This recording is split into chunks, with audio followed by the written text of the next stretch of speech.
In this video, we will explore SQL constraints. We will break down each type of constraint and show you why they are key to building a reliable database.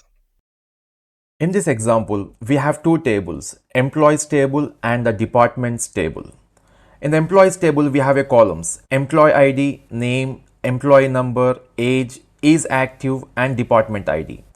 Every column associated with constraint. Let's see one by one. The column employee ID is associated with the primary key constraint. It ensures that a value must be unique and cannot contain null value.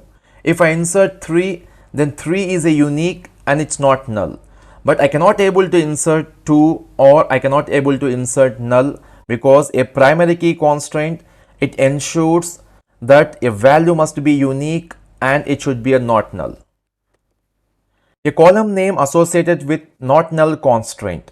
A not null constraint enforces a column must have a value for every row.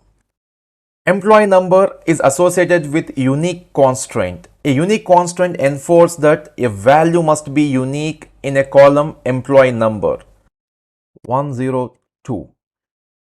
A main difference between the unique and the primary key is unique will allow one null value where the primary key will not allow a null value. What it means? I can have a value null because the unique allows one null value and the primary key will not allow any null value. If I am going to update another data with null, then it will not allow because it is not unique, because the unique constraint will allow only one null value. Column age associated with check constraint. A check constraint allows you to define a condition that must be true for a data to be inserted or updated in a column. It provides a way to enforce specific rules on the values. That is, I can able to insert only those values which are greater than 20. Column is active is associated with default constraint. Default constraint specifies a default value for a column. When new row is inserted and no value is provided explicitly, then a default value will be inserted.